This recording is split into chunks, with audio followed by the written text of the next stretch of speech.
Hello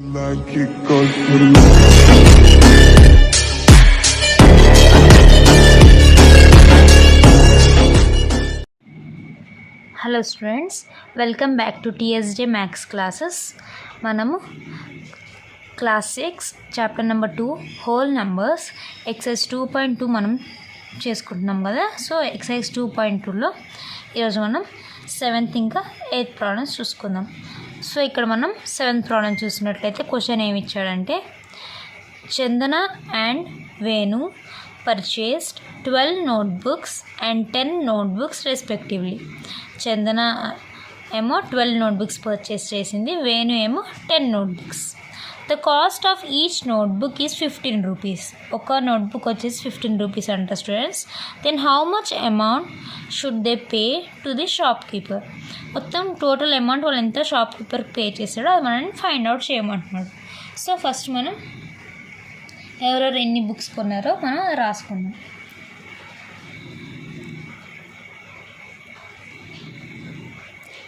number of books,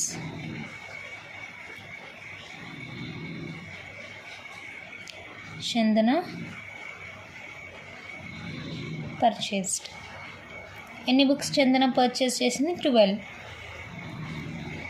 next number of books, next ఎవరు? Venu. Venu purchase. Venu purchase students 10.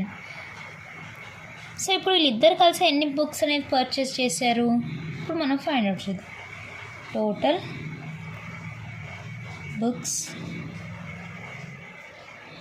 They purchased. Total number of books they purchased equals to రెండు add చేస్తే మనకి 22 వచ్చింది. So మొత్తం వీళ్ళిద్దరు కలిపి 22 నోట్బుక్స్ కొన్నారు. సో ఇప్పుడు మనం కాస్ట్ కనుక్కుందాం.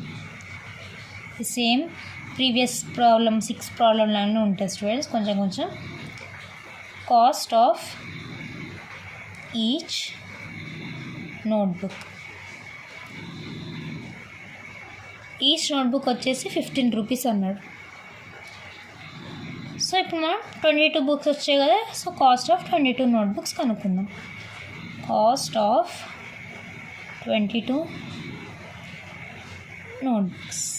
22 నోట్బుక్స్ మనం కాస్ట్ కనుక్కోవాలంటే 22 మల్టిప్లైడ్ విత్ 15. ఈచ్ నోట్బుక్ 15 కదా. సో 22 కొన్నారు కాబట్టి 22 మల్టిప్లైడ్ విత్ 15.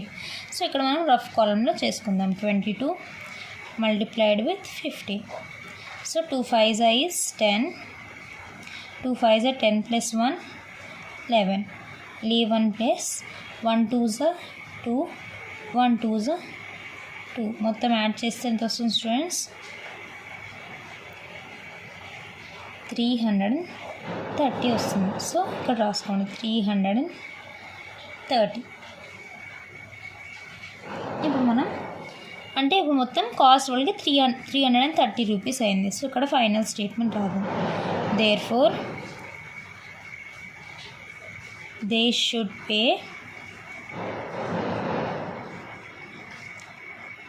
330 రూపీస్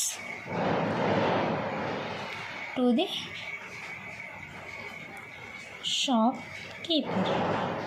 అర్థమైంది కదా స్టూడెంట్స్? మనకి 7th ప్రాబ్లం అర్థమైంది అనుకుంటున్నాను. నెక్స్ట్ మనం ఈ ఎక్సర్సైజ్లో లాస్ట్ ప్రాబ్లం అనేది చూసుకుందాం. ఇక్కడ లాస్ట్ ప్రాబ్లం మనం చూసుకున్నట్లయితే మనకి మ్యాచ్ ద ఫాలోయింగ్ ఇచ్చారు స్టూడెంట్స్. ఇక్కడ మనకి కొన్ని ఇటు సైడ్ మనకి నంబర్స్ ఏమి ఇచ్చాడంటే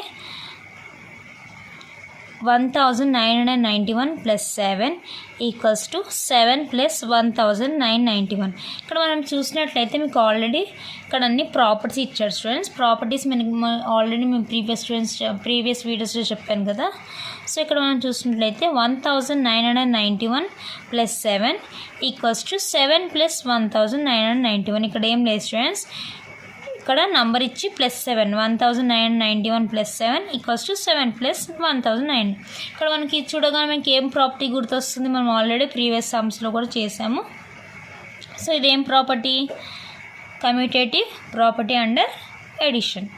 so commutative property under addition ఇక్కడ ఉంది సిలో ఉంది కాబట్టి ఈ సి తీసుకెళ్ళి మీరు ఇక్కడ రాయండి. So first one is C. Next మనం చూసినట్లయితే 68 multiplied with 50 equals to 50 multiplied with 68. ఇక్కడ మనం చూసినట్టే ఇది కూడా కమ్యూటేటివ్ ప్రాపర్టీ, కానీ ఇక్కడ మల్టిప్లికేషన్ సింబల్ ఉంది కాబట్టి commutative property under multiplication. So ఇక్కడ మనకి ఈ బిట్లో మనం చూస్తున్నాం commutative property under multiplication. So ఇది ఈ కాబట్టి ఈ ఇక్కడ రాసుకో. ఓకేనా students, this one is commutative property under addition, this is commutative property under multiplication. Next మనం థర్డ్ వన్ చూసినట్లయితే 1 అనగానే మీకు చూసినట్లయితే మల్టిప్లికేటివ్ ఐడెంటిటీ. ఎందుకంటే 1 ఇప్పుడు 1 any number multiplied with 1 gives the same number. ఇప్పుడు 1 అనేది మనం ఏదైనా నెంబర్కి మల్టిప్లై చేసుకున్నాం అనుకో, suppose example 1 2 is 2, the same నెంబరే వస్తుంది మనకి. సో 1 అనేది ఏదైనా నెంబర్తో మల్టిప్లై చేస్తే మనకి ఏమొస్తుంది, ద సేమ్ నెంబరే వస్తుంది. So 1 is a multiplicative identity. Next friends 0 చూడగానే మనకి ఇది ఏం ప్రాపర్టీ అంటే ఎడిటివ్ ఐడెంటిటీ. ఎందుకు ఎడిటివ్ ఐడెంటిటీ అంటే ఇప్పుడు మనం ఏదైనా నంబర్ని 0 తోటి యాడ్ చేసామనుకో మనకి ఏమొస్తుంది స్టూడెంట్స్, అదే నెంబర్ వస్తుంది. సపోజ్ ఎగ్జాంపుల్గా 0 + 3 అనుకున్నాం అనుకో మనకి ఏమొస్తుంది, 3 వస్తుంది.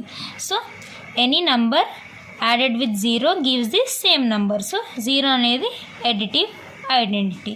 మీకు ఆల్రెడీ ప్రాపర్టీస్లో చెప్పాను ఆల్రెడీ. సో లాస్ట్ వన్ చూద్దాం. 879 × 100 + 30 ఈక్వల్స్ టు 879 × 100 + 879 × 30. ఇక్కడ మనం చూసినట్లయితే ఇది డిస్ట్రిబ్యూటివ్ ప్రాపర్టీ స్టూడెంట్స్. ఇప్పుడు 879ని 100 + 30 అని బ్రాకెట్లు ఇచ్చాడు. సో ఫస్ట్ దీన్ని ఏం చేశాడు, 879ని × 100 చేసి నెక్స్ట్ 879ని 30తో మల్టిప్లై చేశాడు. సో ఇది మీకు మనం ప్రీవియస్ ప్రాబ్లమ్స్లో చేసాము.